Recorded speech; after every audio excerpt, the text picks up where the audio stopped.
How are you feeling? You got John Riggs here, and you ever drop one of these on your foot? The Nintendo 64 was such a jump from the Super Nintendo, and it made all kinds of people brand new gamers kind of all over again. To many, the Nintendo 64 was their system, much like the NES was mine back in the day. That's what I grew up with. It taught us new terms like anti-aliasing and so much more. Many games substituted pixels for polygons, and that was kind of the core of the Nintendo 64. That way you could get 3D platformers, 3D action games, and a whole lot more. And there's so many games out there. It has almost a cult following. I mean, there's games like Mischef Makers, which are absolutely fantastic. It proves that you can still do pixels on a polygon-based system, and it does it very, very well. And then there are some other games that seem to be the butt of a lot of jokes, even though the games are actually pretty good. Now, this is my launch 64. I've had this since day one, and even though it's very abused and very used, it's a beast. Mario 64, Super Smash Bros., F-Zero X, you've already played all these. I'm showing off 17 games that you may have missed out on. Some of these games I truly believe I'm the only one in the world who actually likes them. To capture footage for this video, I'm using the Super 64 Eon Nintendo 64 adapter, it's plug and play, as well as the Retrobit Tribute controller because this holds in my hand a lot easier than the first party controller. Both of these are available at castlemaniagames.com. I'll leave a link in the description below if you're interested.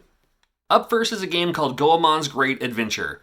I was such a huge fan of Legend of the Mystical Ninja for the Super Nintendo. It's one of my favorite games. And this is the version that I wanted first. Now, before this game came out, there was another Mystical Ninja type game, but this is the one that I think is worth playing. There's a little 3D element as well, and you have your map screen to tell you where to go. The action part of the game is that 2D platformer style that I absolutely love. You whack the enemies with your big old pipe. You collect these coins. Now, these coins you can use to buy stuff in the town, but you can also use as a weapon to throw. So you can't throw too many of them because then you'll run out of money. It'd be like chucking quarters at someone, you know? You do get power-ups along the way to make your pipe stronger and whatnot. You even have little animals you can ride too. Other creative ways to crush your enemies. Hey, these guys look kind of familiar, right? I think I've seen these guys before. Interesting. Now, since the game's made with polygons, when you go back into the town, that's when it turns 3D again. You can go inside, get tips, buy items, discover new places. Yeah, of the two Mystical Ninja games, I think Goemon's Great Adventure is the one to play for sure. And not that Mystical Ninja starring Goemon is a bad game. It just wasn't quite what I was expecting. I mean, maybe I was still stuck in my 2D ways that when I saw this, I was like, oh man, this is great, this is beautiful. I don't know what I'm doing, I don't know where I'm going.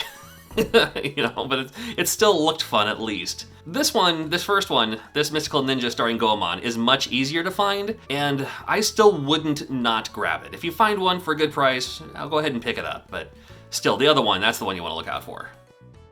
Iggy's Wrecking Balls! Iggy's Wrecking Balls may be one of those titles where the title has more attitude than the game itself, but still can be quite a fun game, especially as a party game. One of the beautiful things about the 64 is since I had 4 controller ports, there was a lot of 4-player games, perfect for couch co-ops. It's kind of like a 2D racing game, but it goes into those 3D elements, but it's still, I mean, 2D. It's like you're rolling all over the place. You just gotta do these laps and get to the finish line, but by doing so, you can, you know, crash into your enemies if you're on the same playing field, or you can, you know, grab things from underneath. I did love the visuals back in the day, and it still looks pretty neat today, I think. So, yeah, Iggy's Wrecking Balls is fun to have in your collection.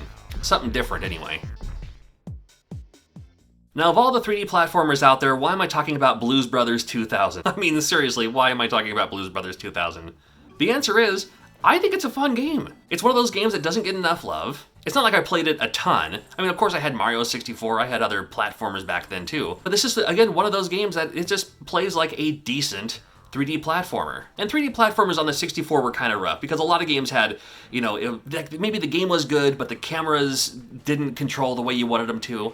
I thought this was fine. Leave my Blues Brothers 2000 alone, it's fine. Uh-oh, 3DO on the 64. You know what, the Armyman games aren't bad. I mean, you might look at the label and you think they're made for kids. No, they're actually pretty decent. And they made 3 of them. This is Armyman Air Combat. This one you control a helicopter, but you have to do these missions. You attack the enemies on the ground. Green is always you, and then tan is always the bad guy. That's the thing with the Armyman games. And in this one, you just gotta shoot the bad guy. You can actually pick up items with your rope. That's how you grab your power-ups. You can also grab these rocks and drop them on your enemies. That's pretty cool. But there are different missions for different levels. You just have to figure out what you're doing and go from there and get through the level as fast as you can without dying. I mean, that's kind of the point of every video game, I think, at the end of the day. I mean, the fun thing with these Armyman games is it takes place as you're these little Armyman toys. So, everything's like, Honey, I Shrunk the Kids style. And then Armyman Sarge's Heroes is your traditional Armyman style game. You're just actually running around in an army type mode. Now don't worry, you're toys, so it's not like anyone's dying, you're just falling over, I guess, in a very dramatic way. Now these admittedly could be a lot better if the Nintendo 64 had a better control schematic, but for what it was for its time, it was easy to figure out. I mean, I liked the fact that you could, go into that first person mode and aim just to, pick them off one by one if you could. Again, I mean, the Armyman games aren't terribly bad. Armyman Sarge's Heroes 2 may be a better game, and in fact, I think this one's a better game than the first one. They tightened the graphics a little bit, they tightened the controls a little bit, so... again, like I said, both of them are just fun to play. They're just fun. And that's, at the end of the day, that's all you want for your Nintendo 64. It's just fun. Going back to my generation, they even made a few updates to games like Space Invaders. Yeah, Space Invaders, one of my favorite games of all time.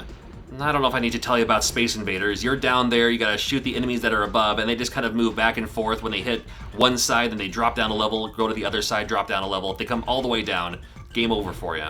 This one has a few updates though, where if you get a chain combination of the same color of ships that you're killing, then you'll get these power-ups that you can use to, like a different style of bomb. Maybe like your shot will go all the way through and pierce through everyone, or maybe it'll hit someone and then the shrapnel will hit the enemies around them. Something like that. So that makes it, more of an update, and then different formations of the enemies too. So Space Invaders, I was actually very, very surprised with how much I love this game and how much I played this game too.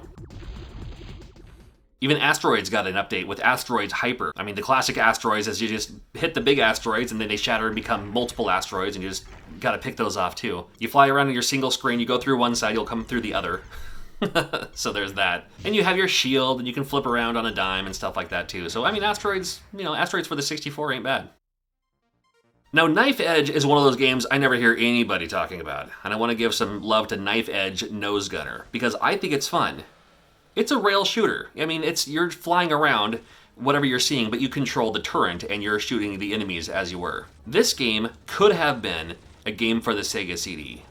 In a way. In fact, there are several Sega CD games that play a lot like this. Maybe that's the reason I like this game so much, because I loved the Sega CD. But Knife Edge, I think it's pretty neat, and I think it's worth checking out.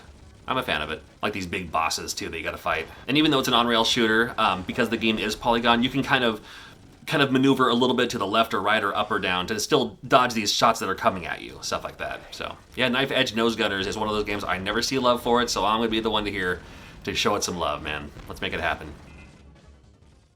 Star Soldier Vanishing Earth. It plays like a great shooter that happens to be built in Polygon. And it's not really a new concept during this time. I mean, there's a lot of games that were like this, for like this, let's say the PlayStation 1, stuff like that. But, I mean, this was cool to have on a Nintendo 64 system, so happy to see a Star Soldier game come into this. Star Soldier is huge in Japan, and we have a few in America, but not nearly as many, so glad we got this one for the 64. Now, what can I tell you about Body Harvest that you may or may not have already known about? It's another one of those games, I tried to play it recently. In this video, I tried playing it for the first time, and I haven't played this game in years. And because I'm so used to new controller methods, it was a little hard for me to control, so that's something you gotta keep in mind. But the love I had for this game was enormous. I mean, still is. I just gotta force myself to get used to the controls again. So in Body Harvest, you're just shooting off these giant bug alien things, but I just loved how it looked. It was just like, kind of the buildings were sporadic, but you could go inside the buildings too and grab the items that you needed and talk to people to move on to the next area. I mean, you feel like you're almost like a toy, walking around in this giant land, but I have a lot of love for Body Harvest. And it's funny too, like in a game like this, the killing the aliens part wasn't the fun part for me. The fun part for me was just exploring. And like I said, going inside these buildings when you can and stuff like that. But I have a lot of love for Body Harvest, so sharing some love to it for sure. Oh, we got Buck Bumble, which could have the greatest theme song to any song to feature any title screen. What about now? It's time to rock with the biggity Buck Bumble. I can neither confirm nor deny singing this song during karaoke night at the Missouri Game Con. Along with Kelsey and Cody and my friend Martin and others in the same room. It never happened. You can't prove it. Seriously though, super awesome game because you play as a Bumblebee, right? But in doing so, you can fly around. So it gives you that chance to fly around in 3D polygon. You know, the idea that you could just fly around in this atmosphere, to me, was like, you know, this is perfect. This is futuristic video gaming. I can go anywhere. I mean, there is a game involved in this too. Of course there is. You gotta fight off the enemies, you can pick up your items, but I love the fact that you could just kind of fly anywhere and do whatever, you know. I just loved it. Buck Bumble, get it? Another absolutely fantastic platformer that not a lot of people are talking about is Chameleon Twist. You actually get to choose your character at the beginning of the game. And the gimmick behind this game is you have your gigantic tongue that you can use to pull yourself across platforms and use it to defeat enemies. You can actually lick up several enemies at once, pull them all in your mouth, and then you shoot them out at your enemy, and that's kind of your weapon, in a way. It has your very cool 3D platform elements. You gotta have that in, you know, any 3D platformer, of course. But seriously though, I mean, the fun part for me was like trying to, how many enemies can I lick up all at once? And then just kind of shoot them out all at once too. I think Chameleon Twist is fantastic.